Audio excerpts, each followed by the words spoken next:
భీముడు ద్రౌపదీదేవి కోరితే సౌగంధిక పుష్పం తేవడానికి గంధమాదన పర్వతం దగ్గరికి వెళ్ళాడు. ఆ వెళ్ళినప్పుడు ఆయన ఏదో అక్కడ దారిలో వాళ్ళనే వీళ్ళనే చంపుకుంటూ అడ్డొచ్చిన జంతువులను చంపుతూ ముందుకు వెళ్ళిపోయాడు. భీముడికి చాలా సాహసాలు కదా, అందులో దుస్సాహసాలు కూడా ఉంటాయి. వెళ్ళిపోతూ ఉంటే ఆంజనేయ స్వామి చూశాడు.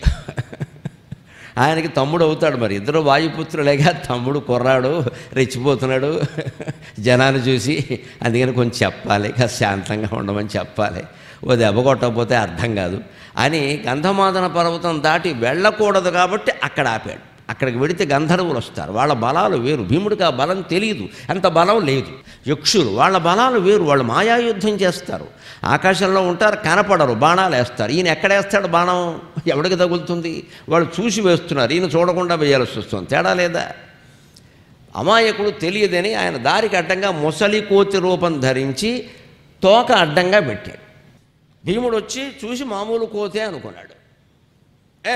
వృద్ధవానరమా తొలగము అన్నాడు సహజంగానే.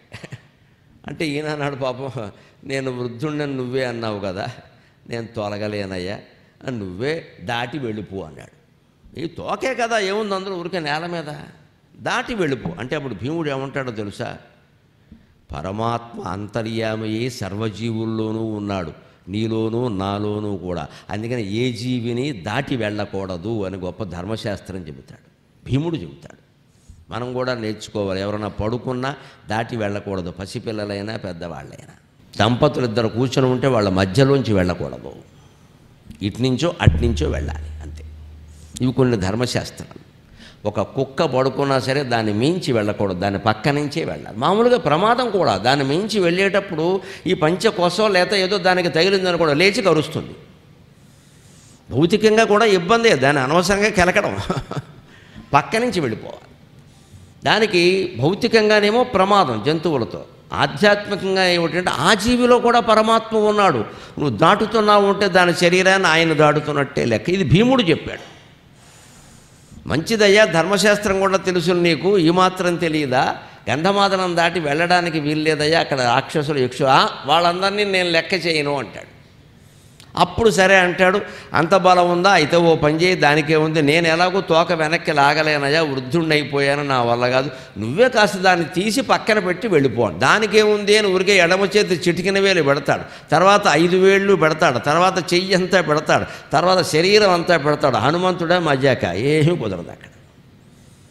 మరి తోక లేపలేని వాడు అక్కడికి వెళ్ళి ఏం చేస్తావంటాడు.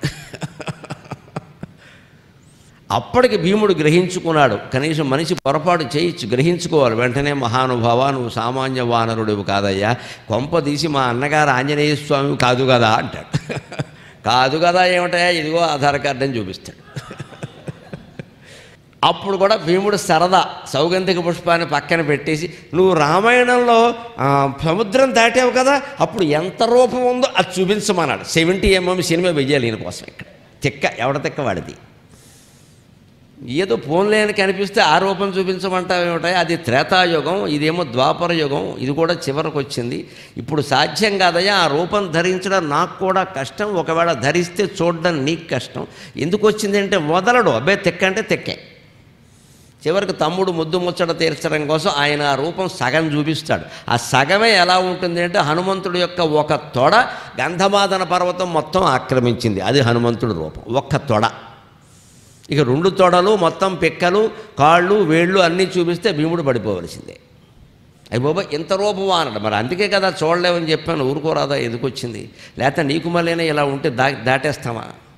అందుకే హనుమంతుడు సముద్రాన్ని దాటాడు అనుకోలేదు నేను. సాగర ఘోష రాశాను ఒప్పినప్పుడు, వార్తి పొడుగై సంద్రమ్ము దాటన్ అని రాశాను పద్యం నేను. కొండజనంగలేచి కొండజనంగలేచి పవనాంకూరమ్ము ఝంఝామరుచ్చండాకారము దాల్చి వార్తి పొడుగై సంద్రమ్ము దాటన్ వపుర్దండం వెల్ల చెమర్ప ఈ లవణ సామ్రాజ్యము సేవాసుధా భాండంబై క్షితిజాత బాష్పజనిత ఔర్వం వింత శాంతించడిన్.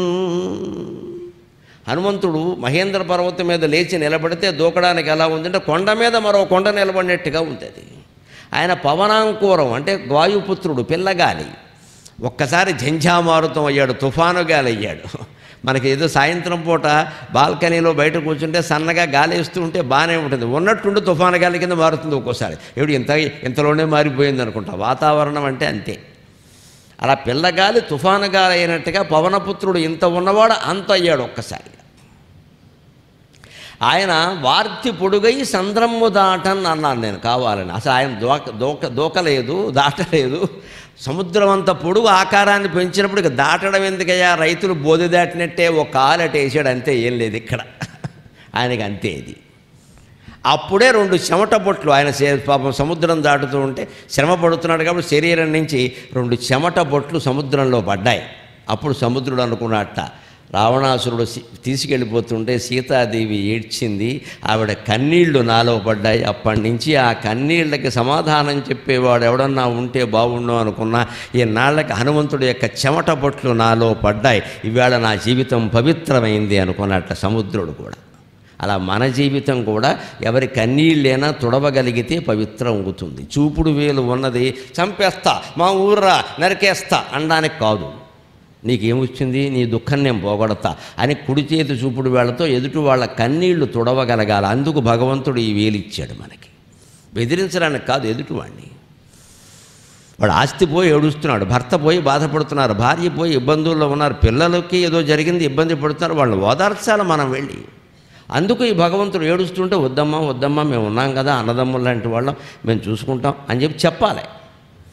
అలా చేస్తే సీతాదేవి దుఃఖాన్ని ఓదార్చినటువంటి హనుమంతుడికి జీవితంలో ఏ స్థానం వచ్చిందో చరిత్రలో మనకి ఇతరుల దుఃఖాలు తీర్చడం వల్ల అంతటి స్థానమే వస్తుంది. అదే ఆధ్యాత్మిక జీవనం.